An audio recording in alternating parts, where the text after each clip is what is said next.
안녕하세요. 실화사연 애정하고 있는 구독자입니다. 살면서 인생이 송두리째 바뀌어버린 경험이 있으십니까? 저는 친구에게 배신을 당하고 성격도 삶도 완전히 바뀌어버린 기억이 있습니다. 어릴 때부터 누군가에게 손가락을 받을 짓도 그렇다고 제가 손가락을 겨눈 적도 없이 물 흐르는 대로 별탈 없이 살았어요. 그런데 고등학교에 입학해서 만난 친구 때문에 제 인생은 한순간에 나락으로 떨어졌고 그것을 이겨내려 얼마나 많은 노력을 했는지 모릅니다. 그리고 그 철천지 원수 같은 그 사람을 다시는 보고 싶지 않았지만 몇십 년이 흐른 후 다시 마주하게 되었고 제 일이 아닌 자식의 일로 마주했을 때에는 정말 심장이 무너지는 듯 했어요. 제 인생에 나타나 한 번도 아닌 두 번이나 바닥 끝까지 나락으로 떨어뜨린 그 원수 같은 놈과의 이야기를 해보려고 합니다. 저는 3남매 중에 막내로 태어났어요. 원래는 누나까지 2명만 잘 키우자고 생각하시고 사셨던 부모님은 저를 가질 생각조차 없었다고 했어요. 작은 누나가 10살이 되던 해에 우연찮게 저를 임신하게 되었고 저는 이 집의 늑둥이 막내로 태어날 수가 있었어요. 부모님도 나이가 지긋하시고 누나들과도 나이 차이가 난 편이라 저는 부모님의 사랑을 받는 동시에 누나들의 사랑도 듬뿍 받으며 자랐어요. 저희 집은 기독교를 믿는 집안이라 어렸을 때부터 사람들과 잘 어울렸고 봉사활동도 자주 해서 타인을 돕거나 배려하는 것이 익숙했어요. 제가 태어나고 먹고 자고 할 때부터 교회를 다니기 시작했으니 저의 몸엔 자연스레 녹아 있었어요. 같은 또래 친구들과 같이 행사를 할 때에는 서로 협동을 하고 또 배려도 하면서 다른 사람들을 인도한다는 게 뿌듯했고 다른 사람들 앞에서 나서야 할 때에도 두렵지 않았어요. 매주 다른 사람들과 함께 이야기를 나누다 보니 그런 것들은 두렵지가 않았어요. 그래서 저는 리더십도 있는 편이었고 주위에서 저를 많이 따르게 되었어요. 국민학교에 들어가면서 그 면모가 두드러져 학급에서도 꽤 인기가 좋았고 주위에 친구들도 많았고 다툼이 있을 때에는 중재하는 역할도 곧잘 했어요. 그래서 반장 선거를 할 때쯤이면 모두들 꺼려했지만 저는 담임 선생님의 추천으로 나간 적도 있었어요. 저의 그런 모습에 부모님도 좋아하셨고 저도 부모님이 좋아하시는 모습을 보니 기분이 좋았어요. 중학교에 가서도 저는 교우 관계가 원만했어요.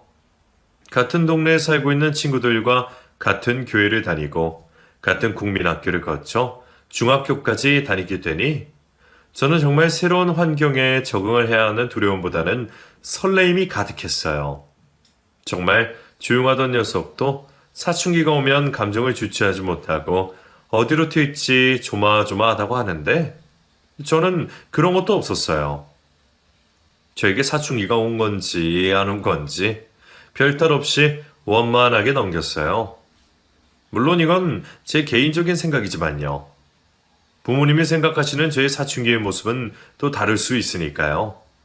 여하튼 저는 중학교까지 아무 말썽도 없고 사건 사고 없이 잘 지내는 모범적인 학생의 착한 아들이었습니다. 중학교를 졸업하고 고등학교를 진학했을 때도 크게 걱정은 없었습니다. 다만 입시를 앞둔지라 공부가 걱정이 되긴 했어요. 원하는 과는 없었지만 그래도 부모님의 기대를 저버리고 싶지 않았고 이왕이면 좋은 대학에 들어가는 게 제 장래를 위해서도 낫다고 생각했으니까요.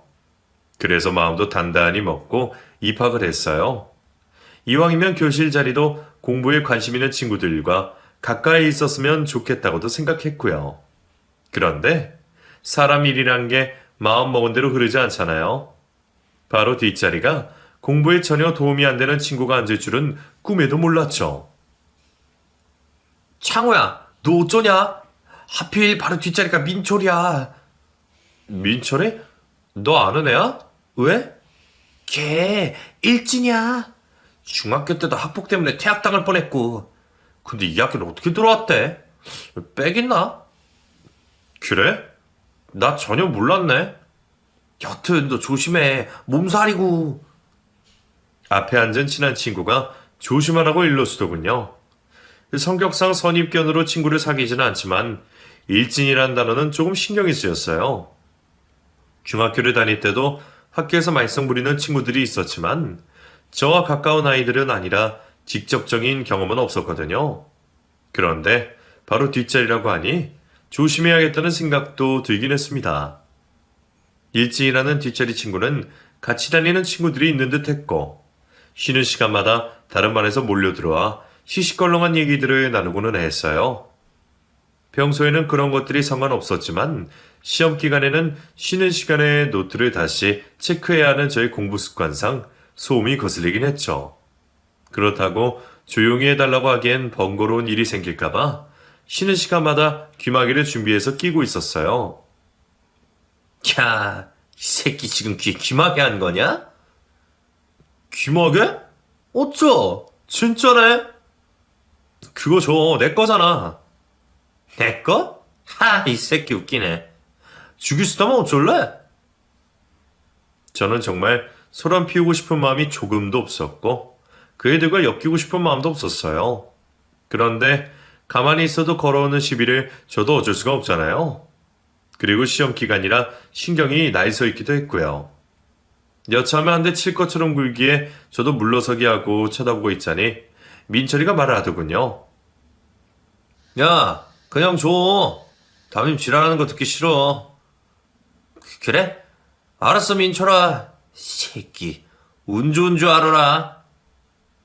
어쩐 일인지 소란 피우기 싫다며 제 편을 들어주더군요. 덕분에 별일 없이 넘어갈 수 있었고 이후에도 딱히 저에게 시비 거는 일은 없었어요. 한 번은 선생님과 일진 중 한 명이 기싸움을 한 적이 있었어요. 그날은 과학 쪽지 시험을 치는 날이었는데 시험을 건네자마자 책상에 드러눕는 일진 때문에 선생님은 그 아이 곁으로 갔어요. 그리고는 그 아이를 시험지를 집어들었는데 하나도 풀지 않고 이름만 적혀 있었던 거죠. 화가 난 선생님은 일어나서 문제를 풀으라고 말을 했지만 그 아이는 귓등으로도 듣지 않았어요. 화가 나신 선생님은 그 아이를 일으켜 세워 교탁으로 데리고 나갔고 그 아이에게 체벌을 하기 시작했어요. 한순간에 학급 분위기는 얼음이 되었어요. 선생님에게조차도 기싸움을 하는 그런 일진들이 제 뒤에 있다니 저는 염려스럽고 불편했어요. 하지만 저는 다른 친구들을 대하듯 똑같이 민철이를 대해줬습니다. 제 성격상 차별해서 대하는 것도 되지 않을 뿐더러 일전의 일도 있었기 때문에 그러고 싶지 않았어요. 그런 제 마음이 전달되었던 건지 모르겠지만 그 친구도 저에게 굳이 시비를 걸지 않았고요. 그러다가 그 친구의 아버지가 돌아가시게 되는 일이 생겼어요. 평소와 다름없이 등교한 날 그 친구가 결석했는데 하교 시간에 선생님이 말씀을 해주셨죠. 친구들은 웅성웅성거렸어요. 문상을 가야 하는지 말아야 하는지 얘기를 나누고 있었죠. 야, 문상 갈 거야? 교실에서 말 섞은 적도 없는데 거기 가야 되냐? 그래도 가야 되지 않을까? 다른 사람도 아니고 아버지인데. 걔 아버지도 조폭이라 소문이 있어. 가면 조폭들이 있는 거 아니야? 에이, 으스스하다. 앞자리 친구뿐 아니라 다른 친구들도 표정이 영 좋지가 않더라고요. 될 수 없이 제가 나서서 문상에 같이 가자고 얘기를 해봤지만 아무도 나서는 친구가 없었고 오히려 왜 가야 하나는 목소리가 더 컸어요. 친한 친구 사이도 아니고 자신을 괴롭혔던 아이의 아버지가 돌아가셨는데 굳이 갈 필요가 없다는 얘기였죠. 하지만 저는 그거와 이거는 별개라는 생각이 들었고 혼자서라도 문상을 가야겠다고 생각을 했어요. 그래서 학교를 마치고 병원에 있는 빈소에 홀로 들어섰는데 다른 가족들은 아무도 없고 그 친구 혼자서만 자리에 덩그러니 앉아 있었어요. 저는 신발을 벗고 들어가 국화꽃을 올리고 절을 했어요. 그리고 그 친구와 절을 나누었어요. 저도 이런 경험이 없던지라 장례식장에 오면서 아버지에게 어떻게 해야 하나 이것저것 물어보고 머릿속으로 한번 연습을 하고 왔는데도 그 다음에 어떻게 해야지 버벅거렸어요. 그 일진과 인사를 나누고 무표정으로 서 있는 일진에게 말을 건넸어요. 삼각 고인의 명복을 빕니다. 고맙다. 아무도 안 올 줄 알았는데. 그래도 친구 아버지 돌아가셨는데 와봐야지. 다른 친구들은 못 왔어. 그래. 걔들도 오기 싫겠지. 근데 나도 네 친구냐? 그럼 아냐? 너랑 나 같은 반 친구잖아. 그렇게 말해주니 고맙다. 괜찮아?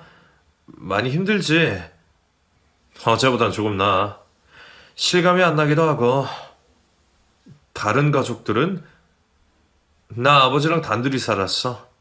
어머니는 나 어렸을 때 도망갔고. 그랬구나. 미안하다. 네가 미안할 것까진 없고. 이왕 왔는 김에 밥이나 먹고 가라. 그래, 같이 먹자 그럼. 너도 밥 안 먹었지? 친구와 저는 테이블로 자리를 옮겼고 도우미 아줌마가 주시는 음식들을 같이 나눠 먹었어요. 둘 다 아무 말 없이 밥을 먹고 있는데 친구가 눈물을 뚝뚝 흘리더군요. 저는 말 없이 그 친구의 어깨를 다독여 주었어요. 그러자 언제나 기가 세고 막무가내였던 일질은 아이처럼 소리내어 흐느끼기 시작했어요. 부모님의 이런 바른 마음을 제가 다 이해할 수 없지만 저는 오랫동안 그 친구의 곁에 앉아 있다가 집으로 돌아왔어요. 집으로 돌아오는 길이 너무나 무겁게만 느껴졌어요. 그 이후로 그 친구와 저는 친해지게 되었어요. 저는 친구에게 더 관심을 가져주었고 친구도 저의 도움으로 학교 생활에 어느 정도 적응을 해나가고 있는 듯 했어요. 저는 제가 다니고 있는 교회에도 데리고 갔어요. 거기에서 같은 나이 또래 아이들과 만나서 이야기를 나누었고 또 같이 밥을 먹으며 유대관계를 높이게 되었어요. 그랬더니 친구는 다시 활력을 되찾은 듯 했고 점점 좋은 쪽으로 변하는 것이 보이기 시작했어요. 그건 제 눈에만 그런 것이 아니라 선생님들 눈에도 그렇게 보였는지 담임 선생님은 다른 아이들이 했다면 그냥 넘어갈 일에도 그 친구가 하게 되면 너무나 크게 칭찬해주며 학교 생활을 잘할 수 있도록 인도해 주셨어요. 그런 모습을 보니 저 또한 너무 뿌듯했어요. 하지만 이런 친구의 달라진 모습을 싫어하는 아이들도 있었어요. 자신들과 똑같이 사고를 치며 야단에 맞던 녀석이 갑자기 다른 모습을 하고 나니니 그 모습에 화가 났었나 봐요. 저도 모르게 그 일진일당들은 저를 괴롭힐 계획을 세웠고 그 친구는 그걸 알면서도 서열 때문에 나서지 못했어요. 왜냐하면 그 무리에서 완전히 빠져나오지는 못했거든요. 한번 들어가면 나오기가 힘든 곳이 그런 곳이라고 들었긴 했지만 용기가 있어도 차마 발을 뺄 수 없다는 것에 저는 늘 안타까웠어요. 여하튼 저는 일진일당들의 계획에 말려들어 폭행과 괴롭힘을 수시로 당했어요. 학교 곳곳에서 저에게 시비를 걸어왔고 쉬는 시간마다 제 자리 주변에 어슬렁거리며 공부를 방해했습니다. 엮이기 싫어서 외면하면 자기들을 무시한다며 때렸고 그들을 피해 다니려고 할수록 스토커처럼 저를 따라다녔어요. 결국 저는 담임 선생님께 도움을 요청했습니다. 하지만 결론적으로 더 큰 괴롭힘을 겪게 되었어요. 너 담임한테 꼰질렀더라? 사내 자식이 일러 바치기나 하고 그런다고 내가 널 가만히 둘 것 같아? 대체 왜 이러는 거야? 내가 너희한테 뭘 어쨌다고? 그러게 왜 새님 흉내를 내냐고. 너는 너 할 일만 잘하지 왜 나 대냔 말이야. 이게 무슨 소리야? 김민철 말이야. 우리 민철이 너한테 물들어서 요새 이 자식 이상한 짓 하잖아. 공부가 말이 되냐? 힘들어하는 친구에게 손을 내밀었을 뿐이었는데 그게 그 일진 친구들의 신경을 거슬린 거죠. 그들의 괴롭힘은 끈질겼어요. 괴롭힘의 수위로 갈수록 높아졌고 집요해졌죠. 한 번은 하교를 하고 학원을 가려고 하는데 골목으로 갑작스럽게 끌려 들어가게 됐어요. 바닥에 먼지를 뒤집어 쓰며 넘어졌고 위를 올려다보니 익숙한 그 일당들이었죠. 그 중에는 민철이라는 친구의 얼굴도 보였어요. 저와 눈이 마주쳤지만 외면하는 그 친구를 보며 마음속으로 체념을 했어요. 이제는 나도 어쩔 수가 없다. 거리를 둬야겠다. 이렇게 생각하는데 갑자기 눈앞이 번쩍였습니다. 곧 통증이 이어져 왔고 본격적인 구타가 시작됐어요. 저는 머리를 감싸며 최대한 몸을 웅크렸고 최대한 버텼어요. 발길질의 통증이 너무 심했지만 그 모습을 지켜보고 있던 그 친구는 끝내 저를 외면하더군요. 그 모습에 배신감이 너무나 많이 들었어요. 어떻게 나한테 이럴 수가 있나 싶더군요. 그때 그 일 이후 친구는 다시 예전의 모습대로 돌아가고 저는 사람에 대한 상처와 폭력과 괴롭힘을 당한 충격으로 대학교도 갈 수 없었어요. 아버지의 부고의 슬픔을 같이 나눈 저희는 이제 천하의 원수가 되었고 미안하다는 말 한마디 없이 졸업과 함께 헤어지게 되었어요. 저는 그 이후로 성격이 많이 바뀌었어요. 누군가를 만나기가 겁이 났고 집에만 있기를 원했어요. 그런 저의 모습에 부모님과 누나들은 걱정을 하기 시작했어요. 언제나 밝고 쾌활하고 앞장서서 하길 좋아하던 아들이었는데 너무나 소극적으로 무기력하게 있는 모습을 보고 있자니 가족들은 저를 위로해주며 많은 눈물을 흘렸어요. 그래도 다행히 교회에는 나갔기에 여러 사람들의 도움으로 다시 세상 밖으로 나올 용기가 생겼고 그렇게 한 발짝 한 발짝 노력한 결과 삼수를 하고 나서 대학에 진학하게 되었어요. 제가 대학교에 입학을 하면서 한시름 걱정을 놓으신 부모님은 힘들었던 일은 잊어버리고 앞으로 남은 인생 즐겁게 살면 된다고 말씀하셨어요. 저 역시 그렇게 되길 바랬어요. 하지만 그게 마음먹은 대로 쉽게 되지는 않더라고요. 힘을 내려고 해도 어느 순간 우울하고 무기력해져 있고 사람들과 만나는 것 자체를 줄이다 보니 저는 점점 더 소극적으로 변하게 되었어요.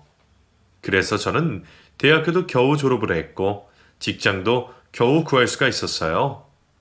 직장을 구하는 것도 어려웠던 게 서류는 통과했지만 면접에서 번번이 미끄러졌었거든요. 사람들의 눈을 똑바로 쳐다볼 수가 없었고 그것이 마이너스가 된 것 같았어요.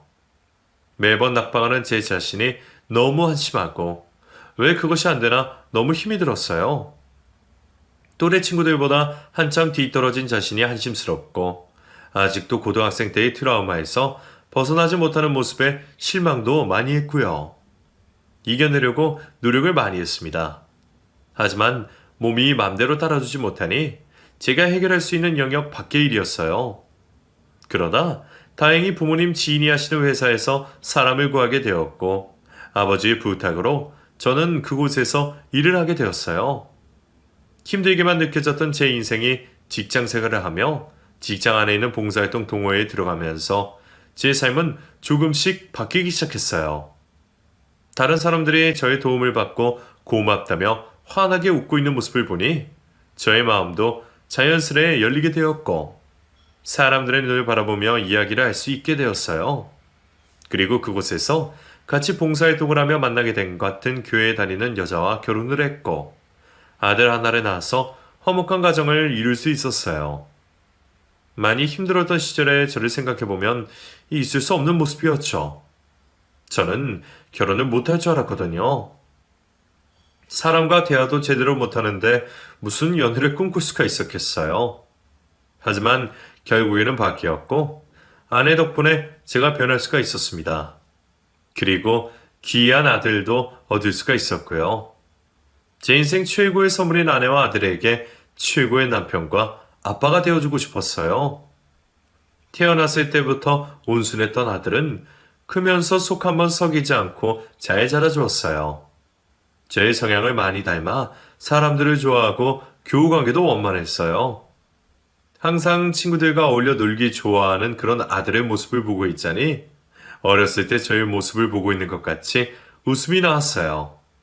그러자 옆에 있던 아내가 따라 웃으며 말을 건넸어요. 당신 왜 갑자기 웃어요? 아, 녀석을 보고 있으니 내가 어렸을 때가 생각이 나서. 당신도 어렸을 때 개구쟁이였나 보네요. 딱 저렇게 친구들 좋아하고 노는 거 좋아하고 그랬지. 당신 아들이니 당신보다 더 할 텐데. 전 벌써 걱정이 되는데요. 아이, 걱정 마. 날 닮았으면 잘 클 테니까. 장담은? 아들은 우리 부부의 행복이었고 자랑이었어요. 우리의 바램대로 밝고 예의 바르고 그렇게 자라주었죠. 학교를 들어가면서 혹시나 교우 관계도 걱정이 되었지만 저희 우려와 달리 아들은 씩씩하게 잘 해내더군요. 그런데 그런 아들이 중학교 때까지 아무렇지 않다가 고등학교에 진학을 하면서 갑자기 성격이 변하기 시작했어요. 학교를 다녀오면 학교에서 있었던 일을 하루 종일 중알중알 거리던 말 맡은 아들이 점점 말수가 없어지고 저희와 같이 마저 하자 있기를 거부를 했어요. 방 안에 틀어박혀 나올 생각을 전혀 하지 않더군요. 저희 부부는 갑작스러운 아들의 행동에 걱정이 되기 시작했어요. 사춘기가 지나가나 보다 조금만 더 기다려보자 생각했는데 아들의 행동은 시간이 지날수록 더 심해졌고 결국엔 학교를 그만두고 싶다고 이야기를 했어요. 그 이야기를 듣는 순간 저는 앞이 캄캄했어요. 학교 안 다니면 안 돼요? 뭐? 진아야 왜 그래? 학교에서 무슨 일 있니? 아내는 아들의 말에 깜짝 놀라며 적어도 고등학교는 졸업을 해야 사회에 나와서 뭐라도 한다며 다시 생각해보라고 말을 하며 울었고 저는 예전에 저의 우울했던 그 시절의 모습이 눈앞에 아른아른거렸어요. 아들에게 이유를 물었지만 아들은 입을 꾹 다문 채 아무런 이야기도 하지 않고 고개만 푹 숙이고 있었어요. 저는 우선 아내에게 학교에서 무슨 일이 있는 건 아닌지 선생님과 상담을 해보자고 말을 했어요. 그랬더니 아들이 그건 안 된다며 학교에 찾아오지 말고 그냥 자퇴하게 해달라고 말을 했어요. 저는 흥분한 아들을 먼저 진정시키는 것이 낫다고 생각했기에 학교에 가지 않겠다고 말을 하며 아들을 진정시켰어요. 그날 저녁, 저와 아내는 잠을 잘 수가 없었어요. 혹시 나쁜 친구들에게 괴롭힘을 당하고 있는지 아는지 밤새 별의별 생각이 꼬리에 꼬리를 물어서 뜬 눈으로 밤을 지새웠어요. 제가 한번 그런 일을 당한 적이 있었기에 저는 더 불안하고 걱정이 되었어요. 제가 겪었던 그 일을 제 아들이 지금 겪고 있는 것이라면 저는 가슴이 갈기갈기 찢어질 것 같았거든요. 제발 그런 이유에서는 아니길 바라는 마음이었어요. 다음날 아침 아내는 다른 날과 같이 아침 식사 준비를 하고 있었어요. 아들이 가방을 들고 나와 식탁 의자 옆에 놓고는 의자에 앉았어요. 아내는 따뜻하게 먹고 나가야 기운이 난다며 뜨끈한 곰탕과 하얀 쌀밥을 내놓았어요. 아들은 곰탕에 밥 한 숟갈을 덜어 넣어 한 숟가락 먹더니 수저를 바로 내려놓았어요. 아내는 걱정으로 가득 찬 눈빛으로 조금만 더 먹이려고 애를 썼지만 아들은 고개를 내주었어요. 그리고 아들은 가방을 메고 어깨가 축 처진 채로 땅바닥만 바라보며 학교에 갔어요. 출근을 한 저는 아침에 아들의 모습이 영 마음에 걸려 일만 하고 있을 수가 없었습니다. 그래서 회사에 반차를 내고 아들의 학교에 찾아갔어요. 아들의 학교에 도착한 저는 막상 들어가려고 하니 어젯밤 아들과 학교에 찾아가지 않겠다고 말한 약속 때문에 선뜻 들어갈 수가 없었어요. 괜히 갔다가 오히려 아들이 더 안 좋아지는 것은 아닌지 걱정이 되었거든요. 교문 앞에서 왔다 갔다 한참을 고민하고 있던 그때 하교 시간이 되었는데 아이들이 하나둘 교문 밖으로 나오기 시작했어요. 아들이 언제 나오나 숨어서 교문만 보고 있는데 몇몇 아이들이 무리지어 학교 밖을 나오는 것이 보였어요. 여러 명이서 한 놈을 끌고 가는 것처럼 보였고 멀리서 봐도 제 아들임을 한눈에 알아본 저는 심정이 쿵 내려앉는 것 같았죠. 저는 서둘러 그 아이들을 쫓아갔어요. 골목 안으로 순식간에 사라지는 모습에 가슴이 철렁한데 다리가 마음처럼 빨리 되지 않아 애 같았어요. 잠시라도 제 눈에서 사라진 지금 무슨 모진 일이라도 당하고 있을까봐 등줄기에 식은땀이 다 흐르고 있었죠. 급히 다리를 늘려 도착해보니 아들을 데리고 골목길로 들어선 아이들은 제 아들의 가방을 빼앗고는 가방을 뒤지고 있었고 한 아이는 제 아들의 교복을 잡으며 겁을 주고 있었어요. 화가 머리 끝까지 난 전 소리를 지르며 달려갔어요. 이 자식들! 그 손 놓지 못해? 뭐하는 짓들이야? 뭐야, 이 아저씨? 야, 튀어! 눈이 뒤집힌 저의 모습에 몇몇은 도망을 갔고 저는 도망가려나 한 아이를 붙잡아 호되게 혼을 냈어요. 다시 한 번 더 내 아들을 건드리면 가만두지 않겠다고 으름장을 놓았어요. 그러자 그 아이는 잘못했다며 저의 손을 뿌리치고는 걸음아 나 살려라 도망을 갔어요. 바닥에 앉아있던 아들을 저는 일으켜 세웠어요. 아들은 빨갛게 달아오른 얼굴로 저를 보더니 눈물을 흘렸어요. 저는 이런 일이 한두 번이 아니었냐며 왜 그동안 아무 말도 하지 않았냐고 말했어요. 아들은 아무 말도 하지 않고 그저 울기만 했어요. 아들의 눈물에 너무 마음이 아픈 저는 아들에게 더 이상 묻지 않고 앞으로 이런 일이 또 있으면 언제든지 아빠에게 도움을 청하라며 아들의 가방에 메고 아들을 데리고 집으로 돌아왔어요. 아들과 제가 같이 들어오는 모습에 아내는 무슨 일이 있는 건지 물어봤고 저는 아들이 쉴 수 있게 조금 있다가 말을 하자고 말하며 아들을 방에다가 뉘었어요. 한참 후 아들은 조용히 잠이 들었어요. 도대체 무슨 일이 있었던 거예요? 진호 얼굴이 왜 그래요? 네? 아무래도 진호가 학교에서 괴롭힘을 당하는 것 같아. 골목에 끌려가는 걸 보고 바로 따라갔는데 다 도망가 버렸어. 학교에 알려야죠. 내일 당장 담임이랑 면담해요. 그래야지. 우리가 나서줘야지. 아니면 진호가 원하는 대로 자퇴하고 검정고시 준비해보는 것도 생각해 봐야겠어. 자퇴라뇨. 그건 안 돼요, 여보. 당신은 몰라. 타깃이 되어서 괴롭힘을 당하는 게 얼마나 힘든 일이지. 학교 그만둬도 대학 갈 수 있는 방법은 여러 가지잖아. 그러니까 걱정 안 해도 돼. 제 말을 듣고 있던 아내는 어째서 내 아들에게 이런 일이 일어난 거냐며 흐느꼈어요. 저는 그런 아내의 손을 잡으며 우리가 아들에게 할 수 있는 최선을 다해보자고 말을 했어요. 아내 역시 그러는 것이 좋겠다며 저의 뜻에 따르기로 했어요. 저희는 곧장 담임 선생님과 면담을 신청했고 아들의 주변에서 일어나는 일들을 파악하려고 애썼어요. 아들은 여전히 입을 닫고 말을 하지 않았고 아이가 겪은 일들을 담임 선생님은 전혀 모르고 있었어요. 저는 우리가 너무 늦게 나선 것은 아닌지 걱정이 됐습니다. 아들은 저희가 곁에 있는데도 두려움에 겁을 먹고 있었거든요. 저는 최후에는 자퇴까지 생각하고 있다고 전했고 적극적으로 학교에서도 나서주길 바란다고 했습니다. 아들에게도 학교 굳이 안 다녀도 된다고 아들이 원하는 대로 해주겠다고 했어요. 그리고 병원 치료도 병행해보자고 했죠. 아들은 저희에게 고맙다고 했어요. 그 말을 하면서 엷은 미소를 짓는지 아들이 그동안 얼마나 마음고생을 했을지 눈에 훤히 보였어요. 저희 부부는 아들이 상처를 이겨낼 수 있게 무엇이든 해야겠다고 또 한 번 더 마음먹었어요. 그래서 다시 예전에 활발했던 저의 아들로 돌아와주길 바랬어요. 하지만 그 바람은 며칠 후 산산조각이 나버렸어요. 그날 바로 자퇴 처리를 하고 집에 데리고 있었어야 했는데 그 단 며칠 사이에 제 아들에게는 상상할 수 없는 일이 일어나고 말았어요. 회사에서 정신없이 일을 하고 있는데 아내로부터 전화가 왔어요. 저는 마무리해야 할 일이 있어 그를 먼저 처리해놓고 전화를 다시 해야겠다고 생각하고 신경을 쓰고 있지 않았어요. 하지만 계속해서 전화가 왔고 왠지 이상한 느낌이 들었어요. 아니나 다를까 아내는 제가 전화를 받자마자 다급하게 말했어요. 아들이 응급실로 실려갔다는 내용이었어요.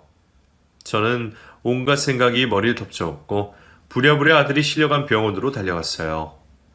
응급실에 들어간 저는 아들의 이름을 부르며 아들을 찾아냈고 저의 모습을 발견한 아내가 손을 흔들었어요.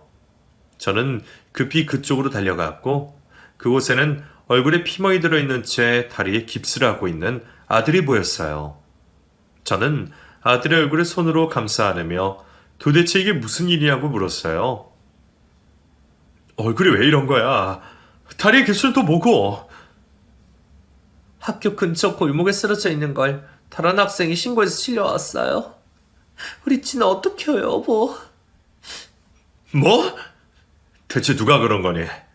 지난번에 또 그 녀석들이야? 어? 저는 다그쳐 물었고 아들은 상처 입은 표정으로 아무 말도 하지 않았어요. 그때 아들의 표정이 너무 처참했어요. 아직도 그때 그 표정이 눈앞에 선명히 떠오를 정도로 저는 충격을 받았고요. 더 이상 가만히 둘 수 없었어요. 아들이 저와 같은 수순의 삶을 살아가게 할 수 없었죠. 아들은 발목 아킬리스건이 끊어져 응급수술이 들어가야 했고 어쩌면 평생 절름발이로 살아야 할지도 모른다는 얘기를 들었어요. 앞이 노래지는 것 같더군요. 결국 아들도 저처럼 지워지지 않는 상처로 평생 살아갈지도 모른다는 생각에 억장이 무너지는 것 같았어요. 아들이 수술방 넘어 사라지는 모습을 보며 저는 경찰에 바로 신고를 했습니다. 절대로 가만히 둘 수 없는 일이었어요. 신고를 받은 경찰은 아들의 사고가 있었던 곳의 CCTV를 확보해 저희를 보여줬습니다. 화면 속에는 대여섯 명의 남학생이 있었고 그 한가운데 제 아들이 있었어요. 한 놈이 아들의 얼굴을 세차게 때리자 그게 시발점이 되어 여럿이 구타를 시작하더군요. 차마 눈뜨고 볼 수가 없었어요. 아내는 흐느껴 울며 고개를 돌렸고 저는 두 눈을 부릅뜨고 끝까지 쳐다봤죠. 그리고 그 일에 가담한 한 놈 얼굴을 외우기 위해 애썼어요. 얼마 전 학교 앞에서 봤던 눈에 익은 녀석들. 절대로 가만두지 않겠다고 또 다짐을 하며 칼을 갈았어요. 수사가 시작되고 증거들이 하나둘 모이면서 그 아이들은 빼도 박도 못하게 되었어요. 알고 보니 학기 초부터 괴롭힘이 시작되었고 아주 악질적이게 금전을 빼앗고 운동화나 책가방들 물품도 빼앗고 거기다 구타의 왕따까지 교묘하게 들키지 않고 지능적으로 우리 아들을 괴롭혔더군요. 그동안 운동화며 책가방이며 여러 번 사했던 이유가 다 그놈들 때문이었어요. 왜 그동안 학교에서 몰랐나 살폈더니 이 녀석들 학교에서는 모범생, 우등생인 척하면서 뒤로는 동급 친구들의 금전을 갈취하고 괴롭히고 왕따를 시키면서 교실을 장악하고 있었더군요. 세월이 흘러도 악질들은 여전했지만 지능범들이라 그 정도가 더 심각했어요. 그 녀석들은 저 아내에게 죄송하다고 잘못하면서 빌었어요. 어떤 놈은 엉엉 울기도 했지만 어떤 놈은 입으로는 잘못했다고 하면서 눈으로는 저를 죽이듯이 노려보더군요. 알고 보니 그놈이 선동하는 놈이었고 제일 악질이었습니다. 저는 절대로 그냥 넘어가지 못한다고 못을 박았어요. 대한민국 법치국가에서 어디 한번 죄값을 받아보라고 했죠. 제가 완강하게 나가자 그 녀석의 아버지 되는 사람이 저에게 전화가 왔습니다. 사과를 하고 싶다면서 만나서 얘기를 하자는 용건이었고 저는 부모라는 인간 면상이나 보자 싶어 그 자리에 나갔어요. 그런데 그곳에 절대로 보고 싶지 않은 사람이 나와 있더군요. 안녕하십니까? 혹시 창호? 김민철? 야, 여기서 다 만나네. 그동안 잘 지냈냐? 어쩜 옛날이랑 똑같다. 바로 알아보겠어. 절대로 보고 싶지 않은 그 인간의 얼굴을 마주하는 순간 온몸이 경직되어 꼼짝할 수가 없었어요. 졸업한 지 20년도 훌쩍 넘었는데 그 인간의 얼굴은 바로 알아보겠더군요. 정말 할 수만 있다면 인생에서 싹 지우고 싶은 인간인데 이렇게 마주치게 될 줄은 꿈에도 몰랐습니다. 원수는 외나무 다리에서 만난다더니 그 말이 딱 들어맞았어요. 잠시 도망가고 싶은 마음이 피어올랐지만 마음을 달리 먹었어요. 그랬더니 가슴속에 불덩이가 끓어오르는 기분이 들었습니다. 그래, 아들은 좀 어때? 너도 알잖아. 사내 새끼들은 서로 싸우면서 크는 거지. 우리 애들 일로 이렇게 심각해지지 말자. 너는 이번 일이 그냥 해프닝으로만 느껴지나 보지? 그런데 어쩌냐? 내 눈에는 형사사건으로 보이는데. 이 자식, 야, 너 너무 예민하게 그러는 거 아니냐? 형사사건이라니. 내 아들 불구됐어. 평생 절면서 살아야 한다고. 그건 알고 있냐? 그 인간은 내 말에 주춤하더군요.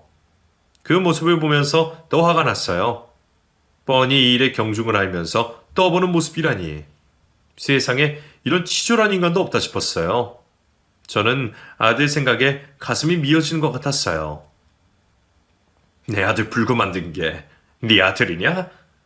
그 아들의 그 아빠네. 걔가 뭘 보고 컸는지 이제 알 것 같아. 너랑 얘기하고 싶은 마음 조금도 없고 합의해줄 생각도 전혀 없으니까 꺼져. 뭐라고? 너 말 다 했냐? 세상 그렇지 살지 마 이 새끼야. 네 걱정이네. 지금 똥줄 많은 인간은 내가 아니라 너라고. 저는 기필코 네 자식 콩밥 먹이고 말겠다며 말하고는 자리에서 일어섰어요. 그 인간은 제 말에 약발이 올라 길길이 날뛰더군요. 그러던지 말던지 저는 무시하고 그 자리를 떴고요.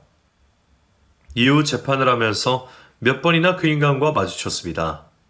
변호사를 고용해 자기 아들 대변을 하려고 애를 썼지만 이미 증거들이 넘쳐오르는데 빠져나갈 수가 없었죠.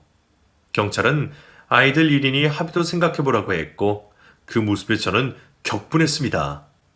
고등학생이라고 다 선처해줘야 하는 건 아니라고 생각해요. 유치원생도 아니고 고등학생쯤 되면 사리분별은 충분히 할 수 있는 나이잖아요. 제 아들은 평생을 불구로 살아가야 하는데 왜 제가 그 아이들의 인생까지 생각해줘야 하느냐 말입니다.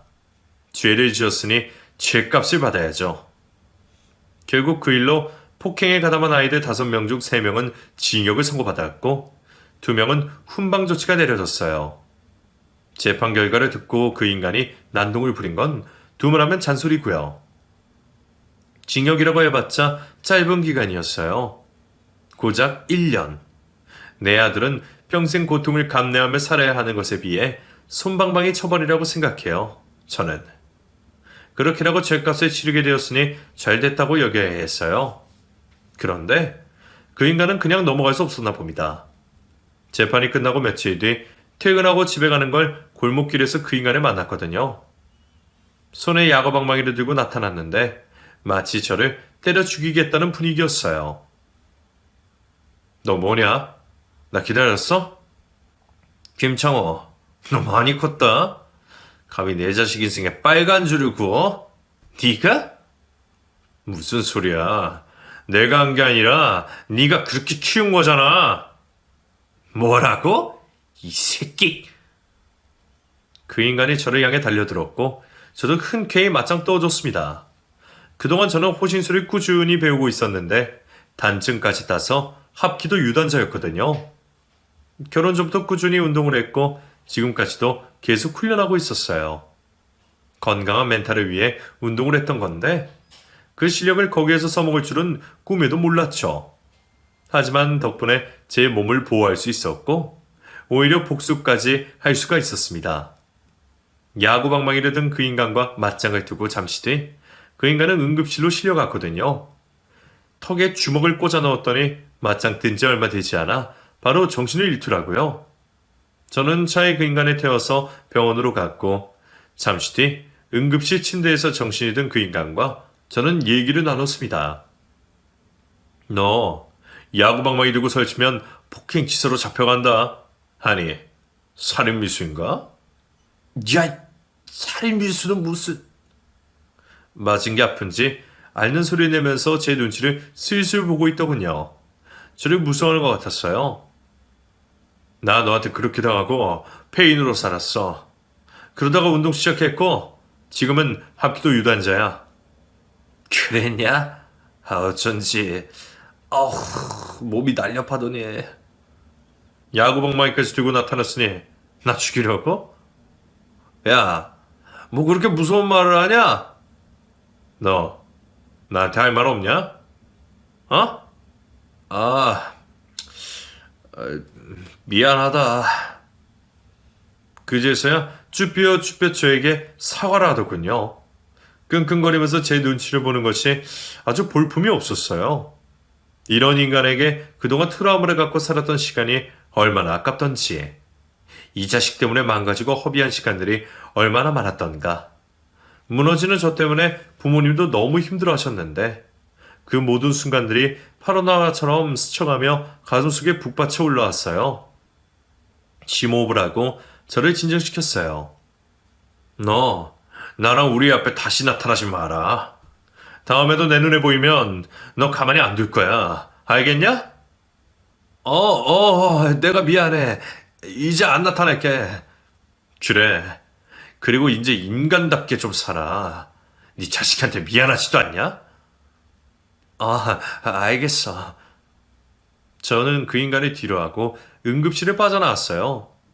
그렇게라도 정리를 하고 나니까 속이 다 시원해졌어요. 그동안 나를 괴롭혔던 것들도 모두 사라지는 기분이 들었고요. 다시 태어나는 그런 기분이 들었습니다. 다만 아들의 다리가 고칠 수 없다는 것은 너무나 가슴이 아팠습니다. 아직 20살도 안 된 아이인데 마치 제가 마무리 못한 일 때문에 이렇게 된 게 아닌가 하는 생각으로 마음이 무거웠어요. 그때 이 아들은 자퇴를 하고 집에서 검정고시 준비를 했어요. 집에서 공부하는 게 힘들까봐 저와 아내는 아들의 뒷바라지에 최선을 다했고 아들은 원하는 대학에 입학할 수가 있었어요. 지금은 대학 졸업반에 있는데 컴퓨터를 전공해서 그런지 여기저기서 취업의 손길이 오고 있어요. 남들과 다른 경로로 대학을 입학해서인지 주도적으로 자신의 경력을 쌓고 그러더라고요. 저는 그쪽으로 잘 몰라서 그냥 열심히 하고 있구나 생각했었는데 알아서 잘해주니 대견하기만 합니다. 저도 이제 아내와 마음 편하게 지내보려고 해요. 그동안 저와 아들 때문에 아내가 너무 힘들게 살아온 것 같아서 미안한 마음이 커요. 이제는 제가 보답을 해줄 차례인 것 같습니다. 제 이야기는 여기까지입니다. 두서없이 적은 것 같아 부끄럽네요. 긴 글 끝까지 들어주셔서 정말 고맙습니다. 건강하십시오.